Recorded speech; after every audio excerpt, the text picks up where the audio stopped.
Give me fuel, give me fire, give me that which I desire.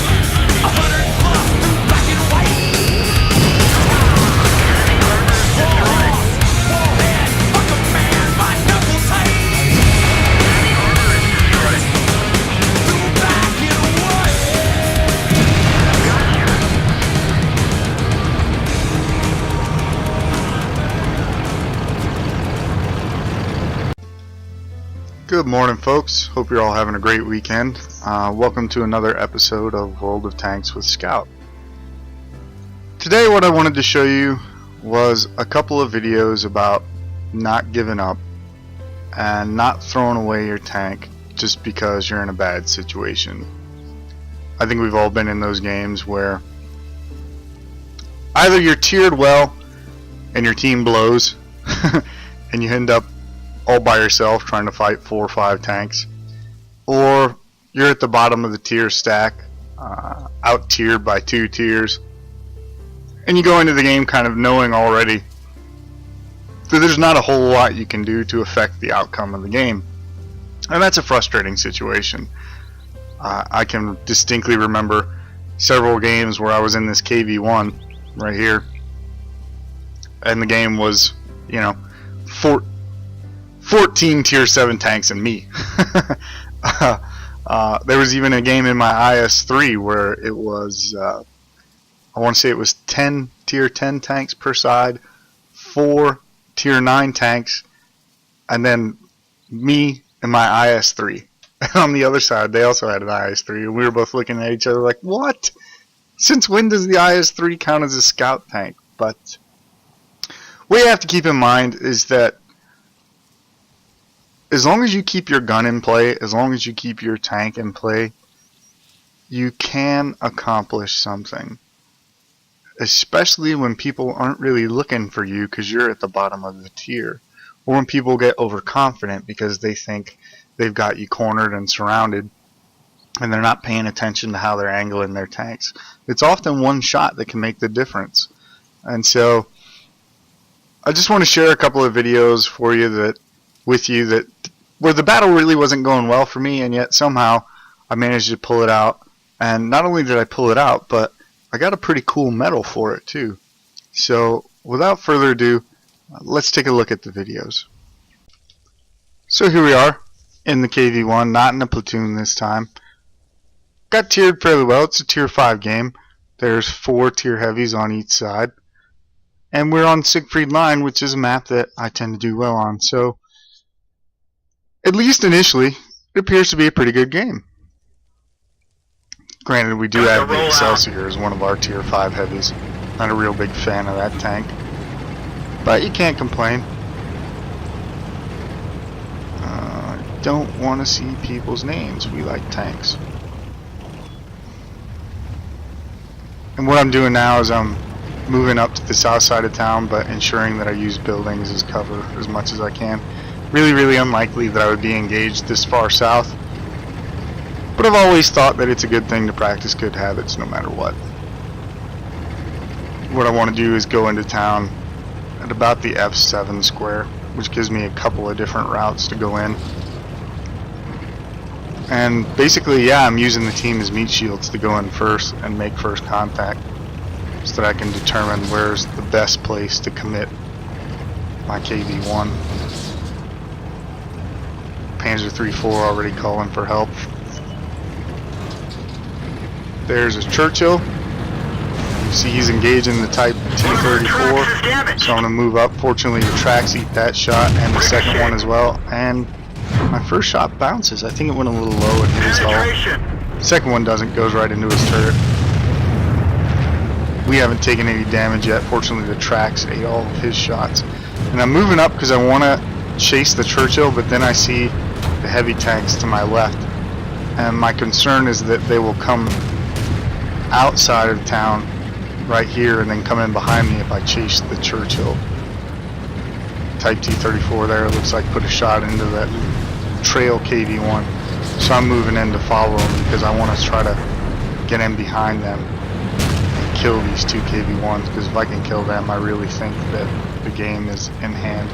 Cognizant of that tank off to my left, but I want to get out here, and here's the shot we want, right into the back of these KV-1s. There's one. I'm ignoring the guy to my left because he's not penetrating. There's another shot, sets that KV-1 on fire, and I'm starting to take too much fire from the left, so I back off and reorient the gun.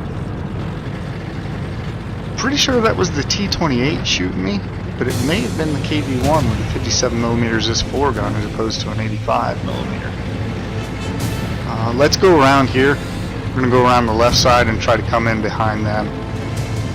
That's the big thing about this map, is you got to try to get behind people without them getting behind you. This T-28 is completely oblivious. Ugh, I can't believe that shot went wide left. He still hasn't noticed we're here. And that's going to be the end of this T-28. He's backing off. He should have anything except sit there like that. Goodbye, Mr. T-28. And now we'll try to pull in behind this KV-1. Score 6-8 right now. Team's not doing so great.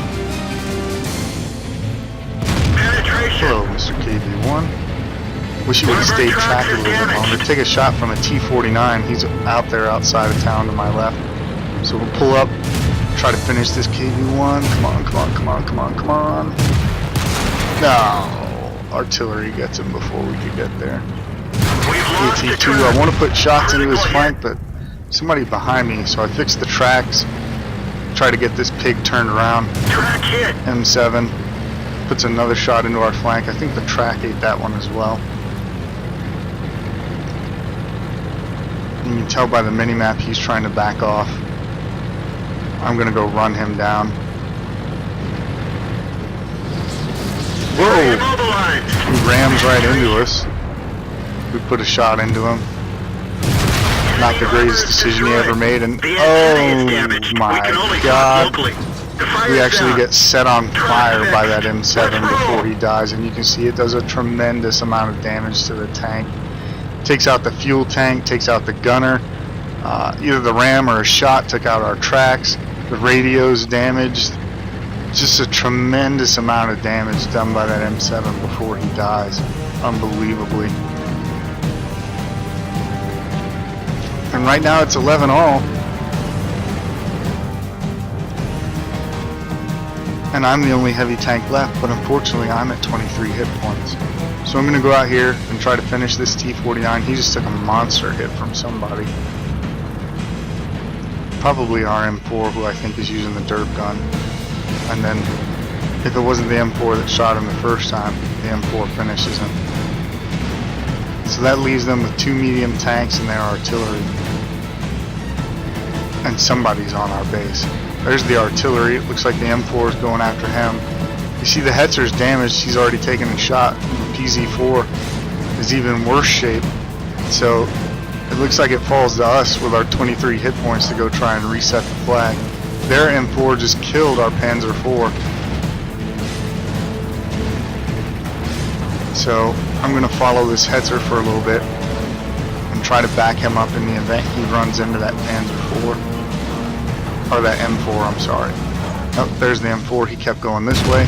They're knocked out. And we get the kill despite being all banged up and only having 23 hit points left. And the M4 is just now coming back in. Our M4 is just now coming back into the north side of town. The Hetzer went way over to the other side of the river, the east side of the river. So it looks like it's down to us with our 23 hit points left to spot this Panzer IV, who's probably derping, which means that one shot with an HE round is going to kill us. It doesn't even have to penetrate, no matter where it hits. You see we're already spotted. Have no choice but to continue to try to close the range, knowing that he's probably aiming at us. Try to use this low ground to get up here, spot it again, and thank God his shot goes wide left. misses off to the right side of our tank. We pull in, line up a shot, and unbelievably it ricochets off his hull. Fortunately his shot misses, so we pull up, take another shot, get a little help from the M4 who arrives just in the nick of time, and our shot is enough to kill the Panzer IV. Really close game. That Panzer IV could have killed both of us, but his dirt gun just let him down. Let's take a look at the results screen. So there you have it. You can see that we got the Billotte medal, which is awarded to players who destroy at least 2 enemy vehicles and survive the battle to victory despite receiving at least 5 different critical hits and losing 80% or more of their hit points. That's what I'm talking about, never giving up, continuing to fight even though the odds are stacked against you. You can also see that we got a couple of other medals. Move the mouse out of the way. We got the steel wall and the sniper medals. 25,111 credits and 3,090 experience points for that victory. It was the first victory of the day, and it was a triple rather than a double. Taking a look at the team score, we scored 1,650 points of damage for 4 kills, good enough for 1,030 base experience. M4 also had a good game on our team, 1,382 points of damage with 4 kills. And you can see that their heavy tanks did well, just not well enough. Got themselves killed fairly early into the game. Pulling up the detailed report, we fired 15 shots, 14 of which hit and 12 penetrated, giving us our 1,650 points of damage. Took 15 hits, 9 of which penetrated, kind of unusual for a KV-1, but 6 did bounce.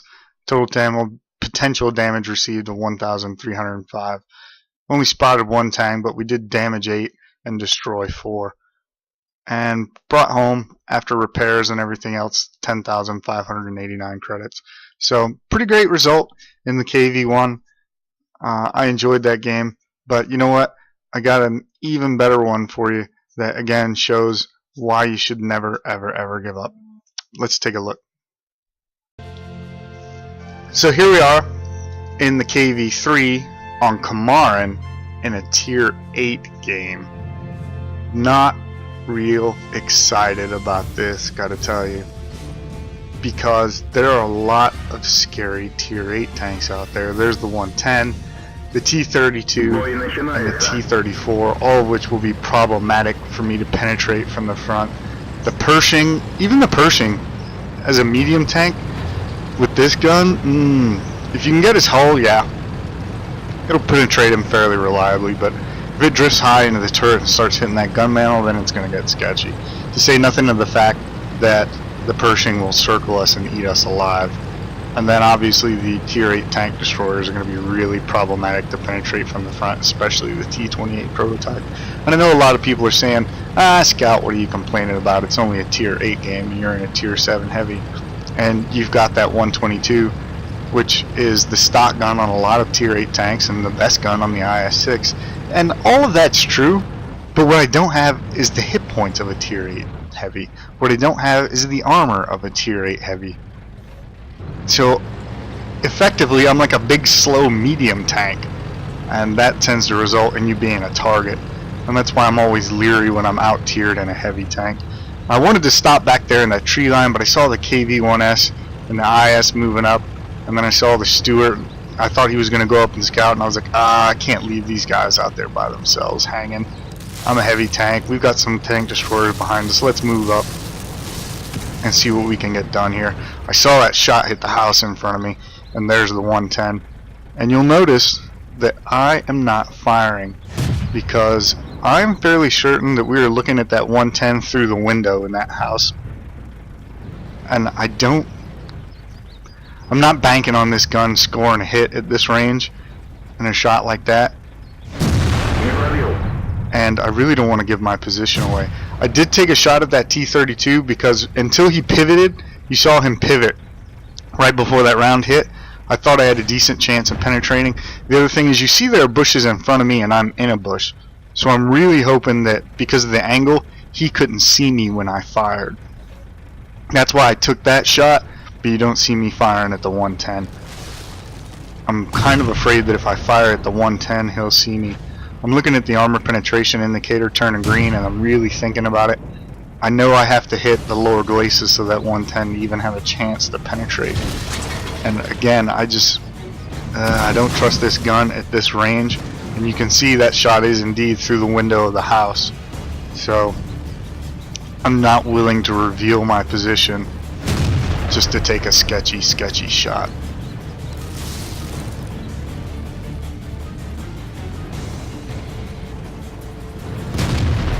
Instead, I would rather be patient. What I want is for them to come out behind that house and try to assault us, because that's 2 tier 8 heavies, and you see there's nothing here. Me, the IS, and the KV-1S, and I'm really thinking that in a minute they're gonna get tired of sitting there and they'll push. Because that 110's getting beat up. It's mostly artillery, I think, doing the work, but he is getting beat up. I'm looking behind me now. There's the KV-4. And I don't know what that T-150 is doing. What is he trying to blow up my cover? And I'm really hoping that KV-4 will move up, because if that KV-4 moves up and the ISU-152 comes up about where I'm at, then we can overwhelm them. You see the IS saying as much in chat. We've got enough up here now. If people will move, we can go up there and finish this fight, but nobody wants to move. There's the shot I was waiting on. A nice lower glacis shot. I take it and still get a bounce. And that's why I was leery of firing earlier, because I was afraid that would happen. And yep, sure enough, I take a shot from an SU-152 that I can't even see. It blows off my track, blows out my observation ports, kills my driver all in one shot. And it's time to get out of here. Get out of the way, IS, before he reloads. Gotta get the cover. Get in behind this house. Oops. Knocked a little bit of the house down. Sorry about your living room, dude. There's a T-28 just pop up. If I can put it in that. There's a machine gun port right there. Yeah. Unfortunately, we still get a bounce. The shot probably drifted high. Machine gun port to the side of his turret, either one might have penetrated. And again, you'll see no one over here wants to push. It's really incumbent, I think, on that KV-4 to start the push if we're going to push. But it's readily apparent that nobody's going to push, and so I'm getting out of here. I've had enough. You see, I took a couple of big hits there. And I know a lot of you are thinking, Scout, you called this video No Retreat, No Surrender. What are you doing? Well, smart Alec, I'm advancing to the next cover and conceal position, which happens to be behind me. I didn't design the map. Don't blame me. I'm just playing the map, man. But seriously, all we were doing up there was getting slowly picked apart. We had concealment, but not a lot of cover. The cover that we did have was destructible. So I decided to keep my tank in play, even though it's banged up, and get back and try to force them to come into a position that is more advantageous to us and less advantageous to them. T-28 again. Right there next to his gun mantle is a flat spot you can penetrate. That's what I was shooting for.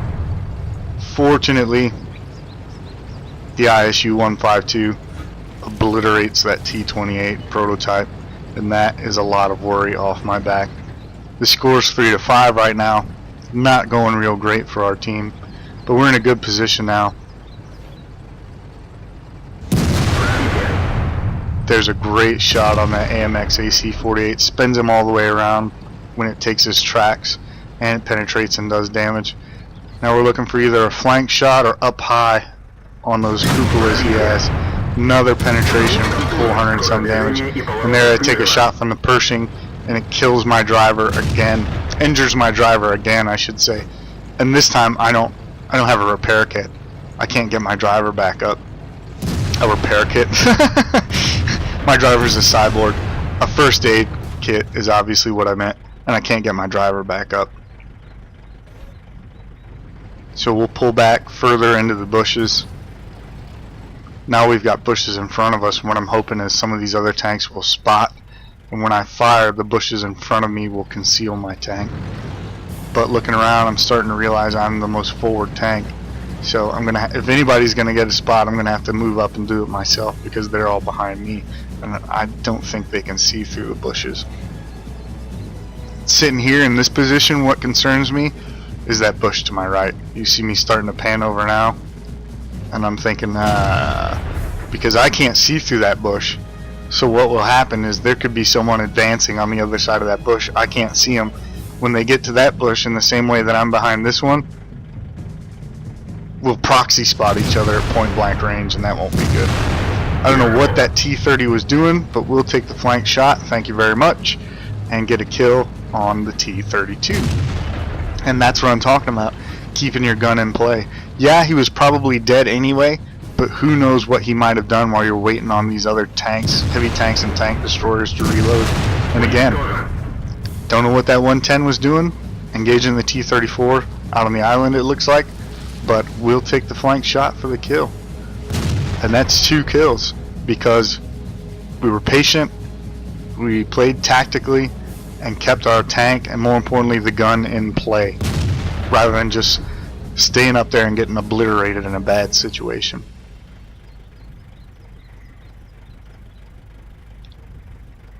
Still going to play it patient. To be honest with you, this is where I plan on fighting to the death right here. I don't really plan on pushing unless the KV-4 to our left is going to push with us. You see I typed there in chat, I know there's an SU-152 and a Pershing in front of us because we took hits from both of those. Just don't know where they're at, and I would rather make them come to me than go to them. And unbelievably, if you look right there on the right hand side of the screen, the SU-152 just drowned. And there I am in chat, never mind, it's just a Pershing now. I don't know what he was doing, don't know why he drowned himself, but that's really unfortunate for his team, because I don't think anyone was willing to move. You see now, the KV-4 and the ISU-152 are now pushing, but while that SU-152 was alive, they were kind of afraid of getting blasted by that 152mm gun, either with gold rounds or HE, as we've seen in some of my previous videos, extremely effective. So, I don't know. Kudos to him for helping us out, I guess. I'm trying to get a flank shot here on this IS. I'm content right now to let the KV-4 and the ISU-152 advance on the Pershing.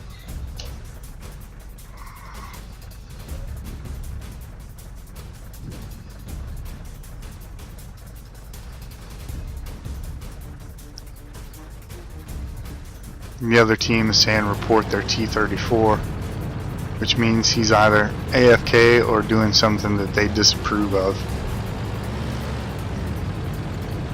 So I'm going to go ahead and start moving up. It's pretty clear I'm not going to get any shots on the IS from where I was.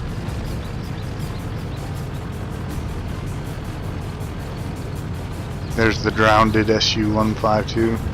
Who knows what that guy's doing.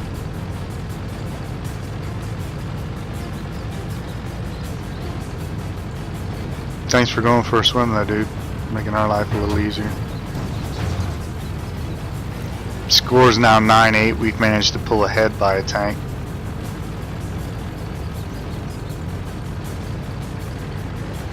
And now we're gonna make the bound through the open.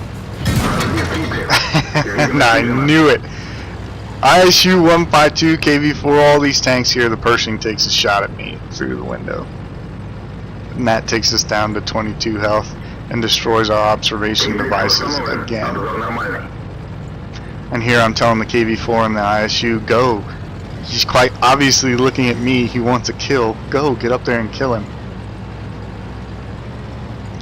But ISU-152 wants to play silly games. Takes a shot, finally coming out. And we get the killing blow on the Pershing as he turns to deal with the KV-4. See again, why did you wait that long and you ended up taking a shot anyway? It would have been much better if you'd have just moved out and killed him. But some people's children.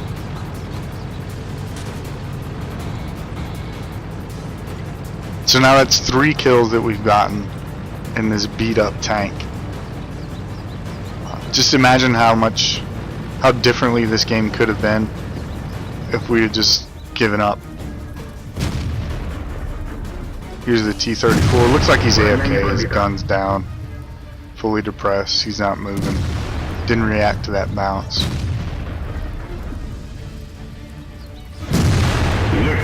There's a nice penetration in his side.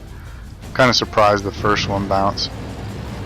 Kind of frustrated the first one bounced because I think if that shot would have gone in, our second shot would have gotten us a 4th kill, but what can you do? At this point, I'm just grateful to be alive with 22 hit points.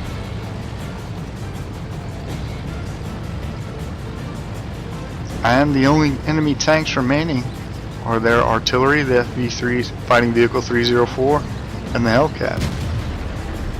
And apparently, the Hellcat is playing hell with our T-28 prototype and the ISU 122-44. I don't know why it's so hard for them to kill one Tier 6 Hellcat, but fine. I'll slowly drag myself over here and try to help. Now look at this KV-4. He's just shooting into the water at this SU-152. You know why? Because he's doing damage to the tank to try to pad his scores. Because you saw the SU-152 actually had health because it drowned rather than being destroyed. And so rather than help, he'd rather sit there and pad his scores and shoot at a tank that is literally already dead. What a retard.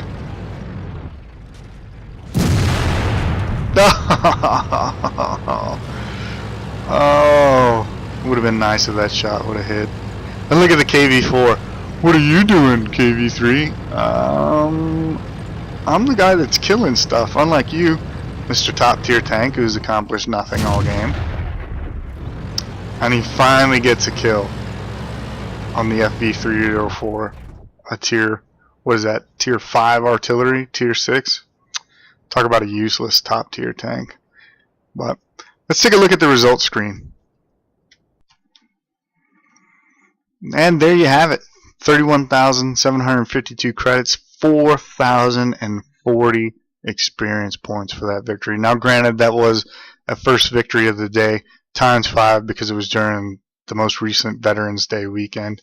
Got a sniper medal and a Bruno's medal. For those of you that have never seen Bruno's medal is the same as the Billotte's medal that I just showed you in the KV-1, except you have to kill at least 3 tanks while having lost 80% of your hit points or more, taken 5 critical hits at least, and then you have to survive to victory. So pretty cool to get that medal.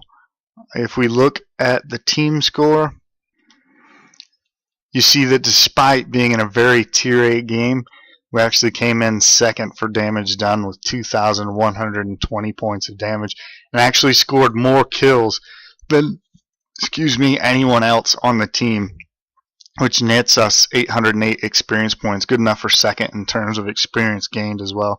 And then if we remember that KV-4 we were talking about, here he is with 1,515 points of damage. And remember, the majority of that was a drowned SU-152 that was already dead. Just talk about having a worthless top tier tank on your team. The FV-304, look at him. He played a great game, 2,709 points of damage. Unfortunately, he didn't get a whole lot of help from the higher tier tanks on his team. You see the 110 just sat back there behind the house and got mauled. It's unfortunate he didn't push when he did because he had that T-28 prototype with him. And they just completely blew it. The two of them together accounting for only just over 1,100 points of damage. And that T-34 being AFK really hurt their team as well. So let's take a look at the detailed report. 12 shots fired, 11 direct hits, but only 6 penetrations. Still, what can you expect given the situation that we were in? But still, good enough for 2,120 points of damage. Took 7 hits, 5 of which penetrated. Did manage to bounce too. Total potential damage received 2,610. He actually damaged 5 enemy tanks, destroyed 3. Still managed to turn in an 8,357 credit profit, despite using some consumables and having the tank nearly completely shot out from underneath of us. So there you have it. 2 examples of continuing to fight as best you can despite bad circumstances. And I would just say try to keep it in mind that you always have a chance. And I know it's hard. There's several times where I've just, you know what? I'm going to go find a cliff and see how far I can jump the tank because this is a waste of time. We've all been there. We've all done it. But try not to do that. Try to stay focused. Try to stay positive and keep your tank in the fight because you never know what you can accomplish if you just play smart, be patient, and wait for other people to make mistakes. Because I think we can all agree there's some herpaderps driving tanks in World of Tanks, and if you give them time, they will do something stupid. So try to keep that in mind. Try to stay positive, and don't give up. Keep fighting. So hope you enjoyed the video. Hope it was fun for you to watch. Thanks for joining us, and we'll see you next time.